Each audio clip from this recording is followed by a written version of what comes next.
Assalamualaikum warahmatullahi wabarakatuh. Selamat pagi.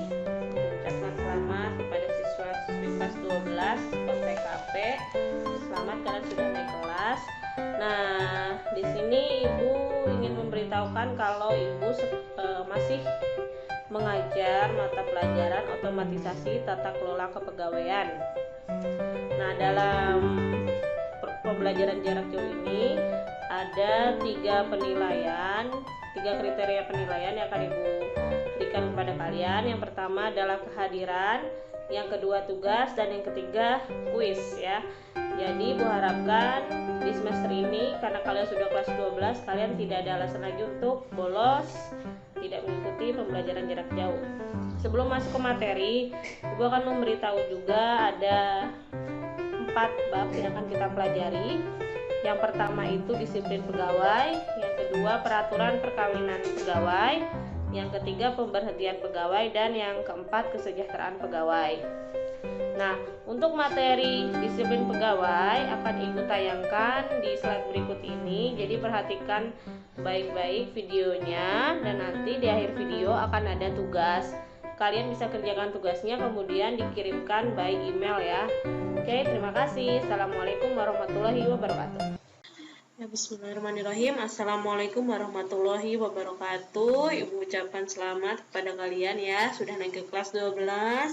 Dan di sini Ibu akan melanjutkan mata pelajaran ketika kalian kelas 11 kemarin, yaitu otomatisasi tata kelola kepegawaian. Untuk kelas 12 ini kita akan mulai dengan materi disiplin pegawai. Nah, apa aja sih yang akan kita pelajari di materi ini untuk pembukaan atau di awal-awalnya itu apa aja? Yang pertama ada pengertian disiplin pegawai. Yang kedua, peraturan hukum mengenai disiplin pegawai. Yang ketiga, kewajiban pegawai. Yang keempat, larangan pegawai. Nah, yang dimaksud pegawai di sini adalah pegawai negeri sipil ya. Jadi dikhususkan bagi PNS, ada aturan-aturan tersendiri yang diterapkan oleh pemerintah. Next. Nah, sekarang apa itu disiplin pegawai? Disiplin berasal dari bahasa Latin disciplina yang berarti latihan atau pendidikan. Jadi disiplin berkaitan dengan perkembangan sikap yang layak terhadap pekerjaan. Prinsip pemilihan disiplin dalam peraturan pemerintah nomor 53 tahun 2010 merupakan dalam rangka mewujudkan PNS yang handal, profesional, dan bermoral sebagai penyelenggara pemerintahan yang menerapkan prinsip-prinsip kepemerintahan yang baik. Maka PNS sebagai unsur aparatur negara dituntut untuk memiliki sikap disiplin, jujur, adil, transparan, dan akuntabel dalam melaksanakan tugas. Ya, jadi peraturan hukum disiplin pegawai ini berlaku dari PNS pusat sampai ke daerah. Nah, peraturan hukumnya apa aja? Yang pertama itu adalah Undang-Undang Nomor 43 Tahun 1999 ya. Itu adalah undang-undang mengenai pokok-pokok kepegawaian. Dan yang kedua adalah Peraturan Pemerintah Nomor 8 Tahun 1974 yang berisikan tentang pembatasan kegiatan pegawai negeri dalam usaha swasta. Dan yang terbaru itu adalah Peraturan Pemerintah Nomor 53 Tahun 2010 tentang disiplin PNS. Dan terakhir, Keputusan Kepala BAKN atau Badan Administrasi Kepegawaian Negara Nomor 2 Tahun 1999 tentang ketentuan pelaksanaan pegawai negeri sipil yang menjadi anggota partai politik.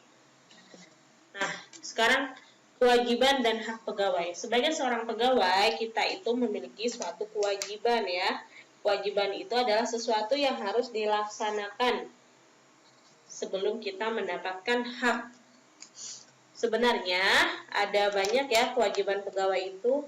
Ada 17 yang dituangkan dalam Peraturan Pemerintah Nomor 53 Tahun 2010 tentang disiplin PNS. Tapi di sini Ibu akan memaparkan sebagian saja. Nanti kalau misalnya kalian ingin tahu tentang kewajiban secara lengkap, itu bisa kalian cari di Google ada, atau nanti lihat di buku LKS kalian ya. Yang pertama, kewajibannya adalah mengucap sumpah atau janji PNS, mengucap sumpah atau janji jabatan.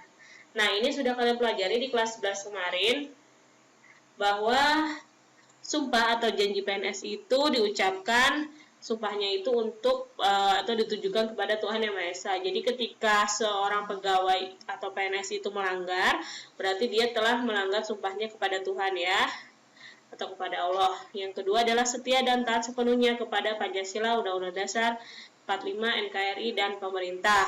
Selanjutnya, menaati segala peraturan perundang-undangan, melaksanakan tugas kedinasan dengan penuh pengabdian, kesadaran, dan tanggung jawab, menjunjung tinggi kehormatan negara, pemerintah, dan martabat PNS, serta mengutamakan kepentingan negara.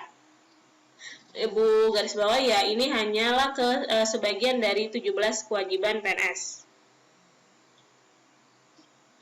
Dan selanjutnya adalah hak PNS ya. Jadi PNS itu berhak mendapatkan gaji, kenaikan pangkat, daftar penilaian, pelaksanaan pekerjaan, cuti, tunjangan cacat dan uang duka, kesejahteraan, dan yang terakhir pensiun. Selanjutnya adalah larangan pegawai. Berdasarkan PP nomor 53 tahun 2010, pelanggaran disiplin PNS selain meninggalkan 17 kewajiban yang melekat pada seorang PNS, melakukan larangan bagi seorang PNS juga merupakan pelanggaran yang harus ditangani seorang atasan. Berikut 15 larangan bagi seorang PNS. Nah, tadi kan ada 17 kewajiban. Nah, kalau larangan ini ada 15 dan Ibu tidak menjelaskan semuanya. Nanti kalian bisa cari tahu sendiri apa saja 15 larangan bagi seorang PNS. Yang pertama, menyalahgunakan wewenang. Kemudian menjadi perantara untuk mendapatkan keuntungan pribadi dan atau orang lain dengan menggunakan kewenangan orang lain. Kemudian tanpa izin pemerintah menjadi pegawai atau bekerja untuk negara lain dan atau lembaga atau organisasi internasional, bekerja pada perusahaan atau LSM asing, memiliki, menjual, membeli, menggadaikan, menyewakan atau meminjamkan barang-barang baik bergerak atau tidak bergerak, dokumen atau surat berharga milik negara secara tidak sah. Nah, sebelum Ibu tutup materinya, Ibu ada pertanyaan sedikit untuk kalian, yaitu bagaimanakah jika ada pegawai pada saat apel pagi tetapi berada di luar kantor? Ya, jadi Ibu mau kalian menuliskan pendapat kalian dan juga cara mengatasinya bagaimana.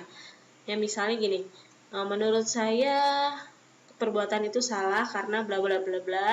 Kemudian nanti menurut kalian tindakan apa yang paling tepat ya yang harus dilakukan atasan kepada pegawai yang memiliki sikap seperti itu. Oke. Tuliskan jawaban kalian di kolom komentar ya. Tulis nama dan kelasnya. Ingat ya, nama dan kelasnya tulis di kolom komentar. Oke. Terima kasih. Wassalamualaikum warahmatullahi wabarakatuh.